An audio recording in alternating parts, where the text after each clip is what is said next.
जिस देश की आज़ादी के लिए लाखों लोगों ने जान दी, उसी देश की सबसे ताकतवर प्रधानमंत्री पर आज अपने ही लोगों की हत्या करवाने का आरोप है। हाँ, हसीना शेख, वही महिला जिसने 15 साल तक बांग्लादेश पर राज किया, आज अदालत में उनके खिलाफ मांग हो रही हसीना को फांसी दो।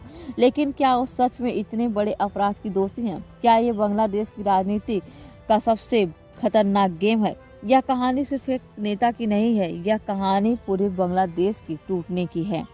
आज हम बताएंगे कि शेख हसीना को फांसी क्यों हो रही है, इसके पीछे की असली वजह क्या है और कैसे बांग्लादेश एक बार फिर पाकिस्तान जैसे हालात में फंस गया है।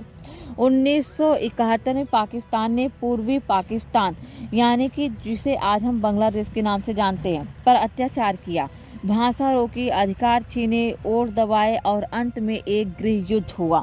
उस युद्ध में लाखों लोग मारे गए, लाखों महिलाओं पर अत्याचार हुआ, करोड़ों शरणार्थी भारत आए और अंत में बांग्लादेश बना।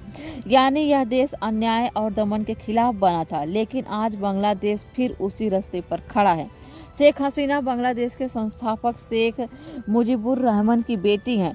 वो 2009 से लगातार 2024 तक प्रधानमंत्री रही, लगभग 15 साल। उन्होंने विकास कराए, हाईवे, पद्म ब्रिज, मेट्रो रेल, महिलाओं की शिक्षा, आतंकवाद पर सख्ती। पर दूसरी तरफ उन पर आरोप भी भारी पड़े, विपक्ष पर दमन, मीडिया कंट्रोल, फ्री स्पीच पर रोक, चुनाव में धांधली, सुरक्षा बलों द्वारा अत्याचार। मतलब उनका कार्यकाल विकास, डर, नियंत्रण का मिश्रण था। सरकारी नौकरियों में कोटा सिस्टम के खिलाफ छात्रों ने विरोध शुरू किया, लेकिन ये विरोध रातों रात पूरे देश में फैल गया। सरकार ने इसे रोकने के लिए पुलिस, आरएबी, सुरक्षा बल सब लगा दिए थे। टकराव बढ़ा और रिपोर्ट्स में सैकड़ों लोगों की मौत हुई, हजारों लोग घायल हो गए। यह बांग्लादेश के इतिहास का सबसे बड़ा छात्र विद्रोह था। सरकार गिर गई, हसीना देश छोड़कर भारत आ गई और बांग्लादेश में नई अंतरिम सरकार बनी।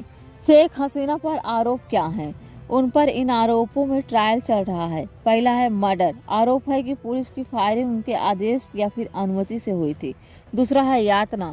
हजारों छात्रों और कार्यकर्ताओं को उठाया गया, मारा गया, रखा गया। और तीसरा है क्राइम्स अगेंस्ट ह्यूमैनिटी। यह अंतर्राष्ट्रीय कानून में बहुत बड़ा अपराध है, यानी ऐसी कार्रवाई जो आम जनता के खिलाफ और अत्यधिक हिंसा वाली है। आरोप आंदोलन को कुचलने के लिए जितनी फोर्स चाहिए उतनी लगाओ का संदेश दिया गया था। इन आरोपों पर अभियोजकों ने कोर्ट में फांसी की सजा की मांग की है। यही वजह है कि कहा जा रहा है हसीना को फांसी हो रही है। यहाँ से कहानी सबसे पेचीदा हो जाती है। उनकी पार्टी आवामी लीग कहती है यह पॉलिटिकल रिवेंज है। नई सरकार विपक्ष को खत्म करना चाहती है। सेना पर्दे के पीछे है, ट्रायल निष्पक्ष नहीं है। दूसरी तरफ विपक्ष और आलोचक कहते हैं 2024 की हिंसा असली थी, जनता मरी, हसीना को जवाब देना ही होगा। मामला अब कानून से ज्यादा राजनीतिक का हो चुका है। अभी तक कोई सजा नहीं हुई है, सिर्फ डेथ पेनल्टी की मांग हुई थी और जिसका फैसला 17 नवंबर 2025 को भी आ गया। हसीना इस समय भारत में है, ट्रायल अनुपस्थिति में चल रहा है, यानी कहानी अभी चल रही है, खत्म नहीं हुई है।